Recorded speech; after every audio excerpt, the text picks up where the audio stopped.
ఇప్పుడు ఏదో పెద్ద స్కామ్ కింద అభియోగాలు ఉండి అమెరికాలో ఉన్న సంస్థ ఒక ఆర్గనైజేషన్ పేరుని ఇంత దారుణం జరిగింది అని చెప్పి వాళ్ళు ఎక్స్పోజ్ చేస్తే అది నిజమా కాదా అనేది మనకు తెలియదు అధ్యక్ష.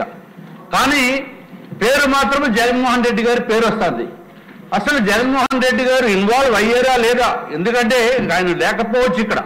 కానీ మాజీ మంత్రివర్యులు కాబట్టి ఆయన పేరుని బదనాం చేస్తున్న వారు ఎవరైనా ఉన్నారా, నిజమా కాదా అని చెప్పి మనము కూడా బాధ్యత తీసుకోవాల్సిన అవసరం ఉందని మీ ద్వారా నేను తెలియజేసుకుంటున్నాం అధ్యక్ష. ప్రతి చోట కూడా అన్ని విధాలుగా కూడా ఆఖరికి ఋషికొండ ప్యాలెస్ దాంట్లో కూడా స్కామే.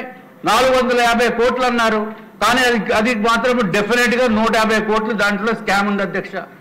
అట్లాగే గంగవరం పోర్టు ఉంది. ఇదివరకు గంగవరం పోర్టులో రాష్ట్ర ప్రభుత్వానికి 10.4% షేర్ ఉంది. దాంట్లో ఆ షేరు కూడా కేవలము 651 కోట్లకి ఈ జగన్మోహన్ రెడ్డి గారు ఇచ్చేస్తున్నప్పుడు అధ్యక్ష, నా మనసు ఎంతో బాధపడ్డాను అధ్యక్ష.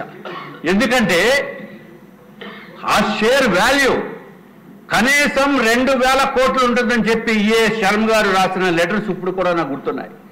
కనీసం 1500 కోట్ల రూపాయలు అత్యంత దారుణంగా రాష్ట్ర ప్రభుత్వానికి చెందిన డబ్బు అధ్యక్ష. అది ఎవరిని అడిగి ఇచ్చారు వీళ్ళు? 651 కోట్లకి ఇచ్చేసి మేము ఆయన అడిగారంటే ఇది ఇచ్చేసారంటే ఏదో ఆర్గనైజేషన్. ఆ పేరేమో బడా పేరు చెప్తే రకరకాల ప్రాబ్లమ్స్. ఏది ఏమైనా అధ్యక్ష, ఇంత విచ్చలవిడిగా దారుణంగా జగన్మోహన్ రెడ్డి గారు పేరు దోపిడీకి గురయ్యింది, లేకపోతే డబ్బులు తీసుకున్నారని చెప్పి అభియోగాలు వచ్చినప్పుడు ఏం చేయాలి అధ్యక్ష? డెఫినెట్గా we have to do something. ఏమీ లేకుండా ఏదో చంద్రబాబు నాయుడు గారు స్కిల్ డెవలప్మెంట్ కేసులో ఏమీ లేనటువంటి వాళ్ళని తీసుకుని వెళ్ళి 52 రోజులు అరెస్ట్ చేస్తే అధ్యక్ష, మనసు క్షోభతోటి అనుభవించాం అధ్యక్ష. ఎందుకంటే వచ్చి పరామర్శిద్దామంటే రకరకాల ఇబ్బందులు మీకు తెలియనే ఉన్నాయి అధ్యక్ష. రాకుండా కూడా మౌనంగా బాధపడిన వ్యక్తుల్లో మేము ఒకళ్ళు ఉన్నాం అధ్యక్ష. మేము ఒక్కళ్ళే కాదు, అందులో చాలా మంది ఉన్నారు. దాన్ని బయటకు రాలేరు, ఇబ్బందులు, రకరకాల రీజన్స్. అట్లాగే ఇప్పుడు జగన్మోహన్ రెడ్డి గారు అత్యంత దారుణంగా రాష్ట్ర ప్రభుత్వాన్ని దోపిడీ చేసిన మాట వాస్తవం. ఎందుకంటే మనం ఈ 10 రోజుల్లో మనం డిస్కషన్స్, మరి ఎందుకో ఆయన పైన ఇంకా డిస్కషన్స్ చేయవలసిన అవసరం ఉన్నప్పటికీ కూడా ఇక్కడ డిస్కషన్స్ పూర్తిగా అవ్వలేదనే ఉద్దేశం అధ్యక్ష నాకు. నేను అందుకే గౌరవ ముఖ్యమంత్రి వర్యుల్ని అట్లాగే గౌరవ డిప్యూటీ ముఖ్యమంత్రి వర్యుల్ని కూడా నేను సభ ద్వారా నేను కోరటం జరిగింది అధ్యక్ష. ఒక మినిస్ట్రీ, సెపరేట్గా ఒక మినిస్ట్రీ పెట్టి ఈ జగన్మోహన్ రెడ్డి గారు 5 సంవత్సరాల్లో జరిగిన స్కామ్స్ పైన ఒక మినిస్ట్రీ పెట్టాలని చెప్పి నేను కోరటం జరిగింది అధ్యక్ష. ఆ మినిస్ట్రీ ఎవరికైనా ఇవ్వచ్చు, నేనేమో స్వార్థంగా అటువంటిది ఏమి లేదు అధ్యక్ష. కానీ ఇది ఎట్లా కాదు, హౌ టు డైజెస్ట్ ఇట్. పేపర్లు చూస్తే మీ జగన్మోహన్ రెడ్డి ఏదో నా చుట్టంలాగా. మా ఫ్రెండ్స్ ఫోన్ చేశారు అధ్యక్ష, మీ జగన్మోహన్ రెడ్డి, నువ్వు జగన్మోహన్ రెడ్డి ఇద్దరు బాగానే ఉంటారు కదా, నాకు బాగుంటుంది ఏంటి అధ్యక్ష? 5 సంవత్సరాల నుంచి పేమెంట్లు ఇవ్వకుండా సర్వనాశనం చేసింది నన్ను జగన్మోహన్ రెడ్డి. నా ఫ్రెండ్ అంటారు. ఫ్రెండ్ లేదు, బొచ్చు లేదు అధ్యక్ష, sorry for using this word. But డెఫినెట్గా వాడికి భాష అప్పుడప్పుడు మేము నేర్చుకున్నాను అప్పుడప్పుడు వచ్చి. అది తొలగిద్దాం. I'm sorry, I'm withdrawing my word. I'm extremely sorry sir. సభ్యులందరికీ కూడా my apologies for using that word.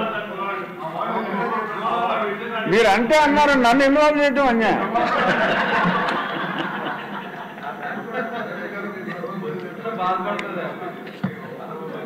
అంటే మీకు చాలా చిన్న మాట అధ్యక్ష, సో అందుకు మీరు ఫీల్ అవుతున్నారేమో నాకు తెలియదు.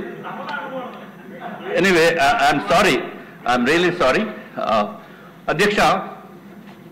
నిజంగా ప్రపంచమంతా దీనిపైన ఉన్నప్పుడు మనము ఏదో ఒక ప్రస్తావన చేయకుండా మౌనంగా ఉంటామంటే డెమోక్రసీని కూనీ చేయటం, ఒక నమ్మకాన్ని కూనీ చేయటం దాంతో సమానం అధ్యక్ష. If Jaganmohan Reddy is an individual, we're not bothered. Definitely ఎవరైనా కంప్లైంట్ వస్తేనే కానీ మనం పట్టించుకోవాల్సిన అవసరం లేదు. రాష్ట్ర ప్రభుత్వ ప్రజల డబ్బుని దోచేశాడు జగన్మోహన్ రెడ్డి. రాష్ట్ర ప్రభుత్వ డబ్బుని కూడా దోచేశాడు జగన్మోహన్ రెడ్డి. ఎవరు బాబు సొమ్ము అని చెప్పి ఆ ప్యాలెస్ గురించి ఎందుకు ఎక్కువ ఫోకస్ చేస్తున్నామంటే అధ్యక్ష, 450 కోట్ల రూపాయలతోటి ఆయన ప్యాలెస్ రాష్ట్ర ప్రభుత్వ డబ్బులతోటి కట్టాడంటే అంతకంట దారుణం ఏమన్నా ఉంటుందా? ఆయన సొంత డబ్బులతోటి దోచుకున్న డబ్బులతోటి వేలాది కోట్ల రూపాయలతోటి ప్యాలెస్లు కట్టుకునేవండి. ఎవరైనా కంప్లైంట్ ఇస్తే then we have to take action. But పేపర్లు కోడై పూస్తూ ప్రతి paper, English paper, Eenadu, Andhra Jyothy, అన్ని పేపర్లు కూడా, టైమ్స్ ఆఫ్ ఇండియా, ఇన్ని జరుగుతున్నప్పటికీ కూడా మౌనంగా ఉండటం అనేది నాట్ కరెక్ట్ అధ్యక్ష. డెఫినెట్ గా రాష్ట్ర ప్రభుత్వానికి కూడా బాధ్యత ఉంది. రాష్ట్ర ప్రభుత్వం దీనిపైన యాక్షన్ తీసుకోవాల్సిన అవసరం ఉంది. ఒక దర్యాప్తు సంస్థతోటి కూడా మనం తీసుకోకపోతే ఏదైతే అమెరికాలో ఉన్న సంస్థ మనం మాజీ ముఖ్యమంత్రి పేరు పెట్టారో, పేరు ఎత్తి నువ్వు ఫలానా చోట ఇచ్చావు, ఫలానా చోట నుంచి మాకు అన్ని ఇన్ఫర్మేషన్ ఉందని చెప్పి పేపర్స్ లో సవివరంగా రాసినప్పుడు కనీసం మాట కూడా మాట్లాడకుండా ఉంటే అంటే ఆంధ్ర రాష్ట్ర ప్రజలందరూ కూడా ఇంతేనేమో అని చెప్పి ఒక రాంగ్ ఫీలింగ్ వెళ్లే అవకాశాలు చాలా ఎక్కువ ఉన్నాయి అధ్యక్ష. కాబట్టి అధ్యక్ష, దయచేసి దీన్ని సీరియస్ గా తీసుకుని చర్చించవలసిన అవసరం ఉండాలి. చర్చించకపోతే ఇది చాలా భయంకరమైన వ్యాధి కింద జరుగుతుంది అధ్యక్ష. ఇదివరకు ఎప్పుడైతే ముఖ్యమంత్రి గారు we should not be silent, మనం మాట్లాడాలి అని చెప్పిన అలానే ఎయిడ్స్ అనే మహమ్మారి ఈ రాష్ట్రం నుంచే కాదు, దేశం నుంచి కూడా బయటికి వెళ్ళింది అధ్యక్ష. అట్లాగే ఈ జగన్మోహన్ రెడ్డి గారు చేసిన దురాఘాతాలని మనం సైలెంట్ గా మౌనంగా ఉండటం కూడా అప్రాప్రియేట్ కాదు. కాబట్టి తమరు కూడా చెప్పవలసిన బాధ్యత ఉంది. మీరు సీట్లో కూర్చుంటే మాట్లాడకూడదని ఏమి లేదు అధ్యక్ష. పర్మిషన్ తీసుకుని హౌస్ పర్మిషన్ తప్పనిసరిగా అధ్యక్ష. మన రాష్ట్ర ప్రభుత్వ పేరు అట్లాగే రాష్ట్ర ప్రజల పేరు కూడా మనకి ఇంటర్నేషనల్ మార్కెట్లో నాశనం అయిపోయింది అధ్యక్ష, ఇంటర్నేషనల్ గా, గ్లోబల్ గా. కాబట్టి నిజాలు తేల్చవలసిన బాధ్యత కూడా మనం కూడా తీసుకోవాలని చెప్పి మీరందరికీ కూడా సవినయంగా మనవి చేసుకుంటూ సెలవు తీసుకుంటున్నాను.